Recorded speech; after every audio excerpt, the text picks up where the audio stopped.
ウィリアムズ FW16 のパート6です。ヒルから見たシューマッハ。1994年にヒルはシューマッハとチャンピオン争いをしたわけですが、シューマッハのことをどのように見ていたのか、どのように感じていたのかというのを紹介したいと思います。シューマッハについて。マイケルは並外れていた。それについて疑いはない。どれほど混沌とした状況であっても結果を引き出す能力を彼は持っていた。ヒルは基本的にシューマッハの能力を高く評価しています。ここでも言ってるように並のドライバーじゃない。で、どんな混沌とした状況でも結果を出す。これは本当にヒルの言う通りで、シューマッハのミスであろうが、チームのミスであろうが、この94年のベネトンは失格になったり、レースの出場停止になったりとひどい目に遭っていましたけれども、それでもシューマッハはレースに出ればきちんと結果を残してました。ストレスによってドライビングミスをするということもありませんでしたし、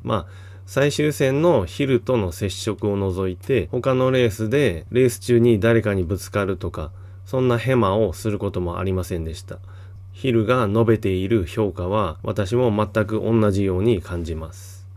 94年の戦いについて、それは単なるドライバー同士の戦いではなかった。政治、合法性、解釈、それらすべてが混ざり合っていた。デーモン・ヒルにとっての94年のチャンピオン争いは、ただ単にシューマッハと戦っていたっていうことではなくて、複雑な状況と戦っていたというか、レースごとに変わるレギュレーションであったり、ヒルがチーム内で置かれた立場であったり、目まぐるしく変わる変化に対して対応するとともにレースを戦うということが彼にとっての94年の戦いだったようです。その中にシューマッハも含まれているということなんだと思います。自分自身の戦い方について、私はマイケルと同じやり方では戦わなかった。私はそういう性格ではなかった。シーズン終盤にポイント争い、ヒルとシューマッハが接近してきたわけですけど、それに伴ってシューマッハは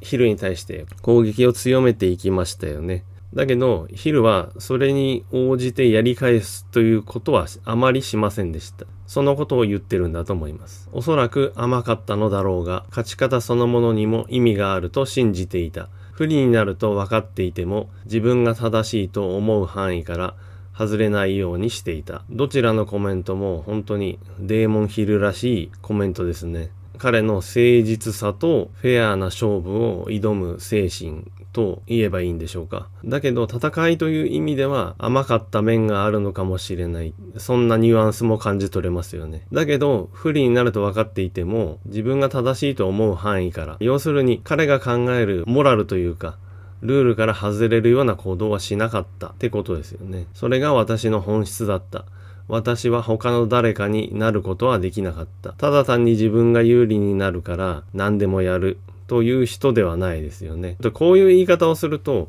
戦う相手のシューマッハがそういう相手だというふうに聞こえてしまうかもしれないですけども、わかりやすく言えばそういうことになるんだと思います。シューマッハの発言についてなんですが、ヒルはワールドクラスではないの発言について、あれは今でも痛い。一部の自分は彼が正しかったと思っている。先ほど少し述べたシーズン終盤、シューマッハがヒルに対してコメントでの攻撃が始まった時に、ヒルはチャンピオンクラスのドライバーじゃないというような趣旨の発言がありました。そのことについてです。で、ヒルは今でも痛い。精神的に強いショックを受けたってことでしょうかね。でも一部は正しかったと思ってる。これは先ほどヒルが述べてた自分が甘かったという部分を含めてるんだと思います。ヒルの奥さんジョージーさんがこんなこと言ってたそうです。それがジョージーがいつも言っていたことだ。激しい競争相手のようなシューマッハはヒルを深刻な脅威とみなしていなければ、そんな手厳しいコメントはしなかっただろう。私を雇用する人々の心に種を植えることで私を弱体化させた。デーモン・ヒルの奥さん、ジョージーさんはヒルのことを強く支えていましたので、このシューマッハのコメントに対してもこういうアドバイスをしてたんですね。シューマッハがヒルのことを脅威に感じてるからそんなコメントをするんだろうと。ヒルのことを脅威に感じてなければ、そんなに厳しいコメントはしないということですね。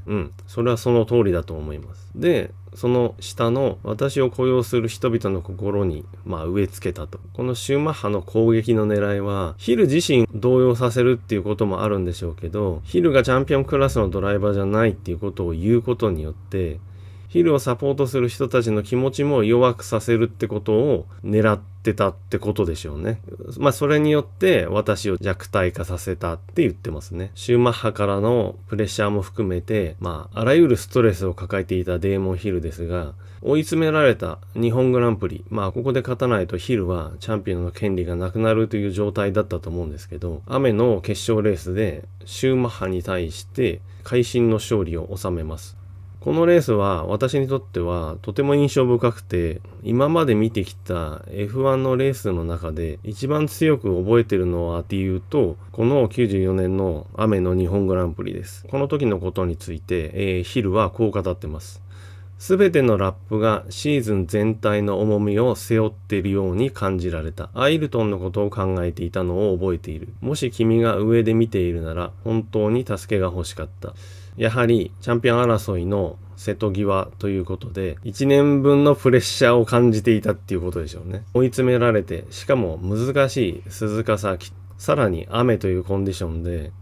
どんな精神状態だったかっていうと、セナのことを考えていたと。で、セナに対して君が見てるなら助けてほしいっていうふうに思っていたそうですね。セナにすがりたくなるほど辛い状態だったんだと思います。最後のラップは車をコントロールしていた記憶さえない。スロットルが全開に詰まったかのようで、ただしがみついていた。正直に言うと怖かった。あの速さで走るために車の中で少し狂ってしまったようだった。車から出られてほっとした。すごい精神状態だったんですね。最後のラップは記憶がないと。スロットル全開でしがみついていたと。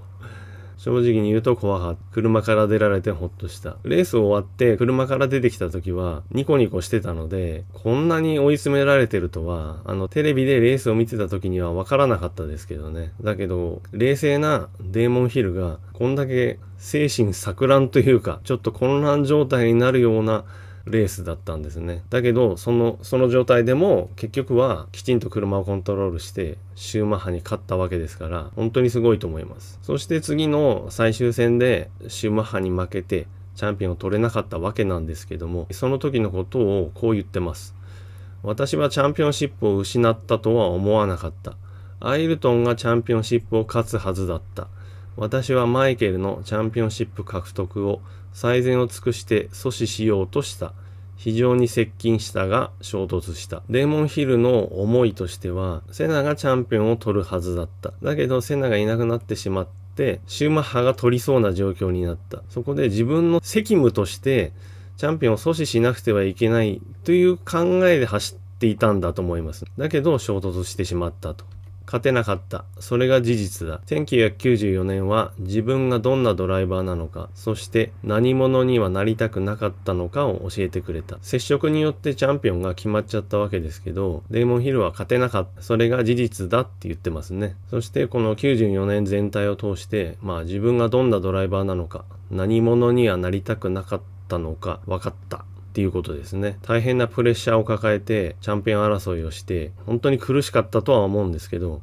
それによって人間として大きく成長したっていうことだと思います。ただですね、しかしマイケルがいなければレーシングドライバーとして自分がどこまで到達できるかを知ることはできなかったと語ってます。シューマッハとの戦いは辛いものでしたけども、シューマッハと戦ったことによってデーモン・ヒルはやはりレーシングドライバーとして大きく成長したのは間違いないと思います。彼が望んだ状況じゃないとはいえ、セナが死んでエースとなり手強いシューマッハと戦わされたことによって、それまでとは全く違うレーシングドライバーのレベルに到達できたんだと思います。そう考えると、こうなった状況はデーモン・ヒルにとっての運命だったのかなとも思います。こんな感じで94年デーモン・ヒルはシューマッハからの強いプレッシャーを感じながらも自分のスタイルを崩さずに戦い続けたと。結果として負けてしまった。94年だけの話をすればそういうことですね。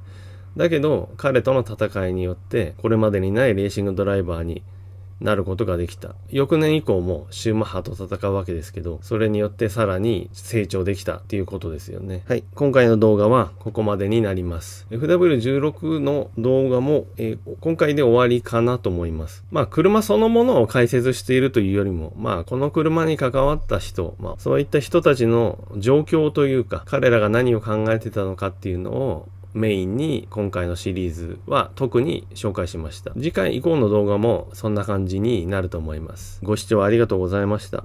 いつもコメントありがとうございます。いつも欠かさず高評価も押してくれて本当にありがとうございます。